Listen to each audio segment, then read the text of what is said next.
Item ಯಾವುದೇ ಇರಲಿ try ಮಾಡಿ Aachi chicken masala. Aachi chicken masala. Actually cinema Chandrahas ಅಂತ ಮಾಡಬೇಕಂತ ಕಾರಣ ಇವನು ನನ್ನ ಸ್ನೇಹಿತ.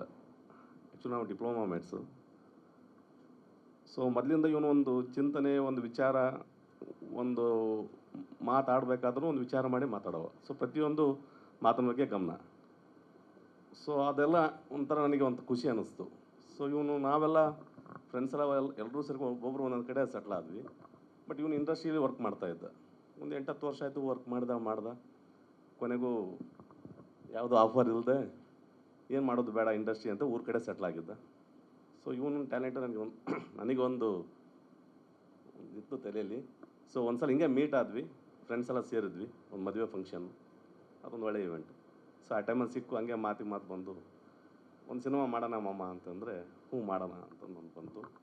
ಸೊ ಹಂಗೆ ಡೇ ಬೈ ವಿಚಾರ ಮಾಡ್ಕೊತ ಅದೇನೋ ಇನ್ನೂ ಮುಂದೆ ಹೋಗುತ್ತೆ ಅಂದ್ಕೊಂಡಿದ್ದೆ. ಬಟ್ ಇದು ಸಡನ್ನಾಗಿ ರೆಡಿ ಆಗುತ್ತೆ ಅಂತ ನಾನು ಅಂದ್ಕೊಂಡಿದ್ದಿಲ್ಲ. ಭಾಳ ಖುಷಿ ಆಯಿತು.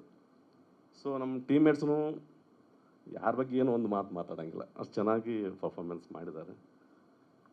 ಓವರಾಲ್ ಫೈನ್, ಚೆನ್ನಾಗಿದೆ. ಸೊ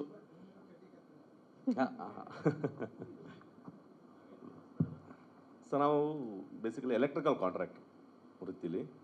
ಸೊ ಸಿನಿಮಾ ಇದು ಒಂದು ನನ್ನ ಪ್ಯಾಷನ್. ಸೊ ಸಣ್ಣದ ಒಂದು ಕನಸು ಅಲ್ಲ, ಕತೆ ಬರೀಬೇಕಂತೇಳಿ, ಕತೆ ಬರೆಯೋಣ ಅಂತ ಹೇಳಿ.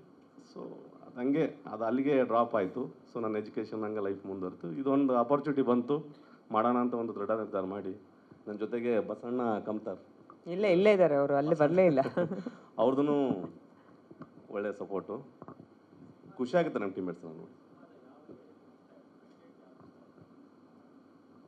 ಆ್ಯಕ್ಚುಲಿ ಸಿನಿಮಾದಲ್ಲಿ ಸೆಕೆಂಡ್ ಹಾಫಲ್ಲಿ ಬಂದುಬಿಟ್ಟು ಒಂದು ಟ್ರಾಜಿಡಿ ಸ್ಟೋರಿ. ಸೊ ಇರೋದು ಕಂಪ್ಲೀಟ್ ಲೈಫು ಇನ್ನೇನು ಮುಳುಗ್ತಾ ಬಂದಿರುತ್ತೆ. ಕತೆ ಹೇಳಂಗಿಲ್ಲ ಸರ್. ಸರ್ ಅದೇ ಅದು ಆ ಸೀನು ನನಗೆ ಭಾಳ ತುಂಬ ಇಷ್ಟ ಆಯಿತು. ಎಮೋಷನಲ್ ಆಗಿ ಭಾಳ ಮನಸ್ಸಿಗೆ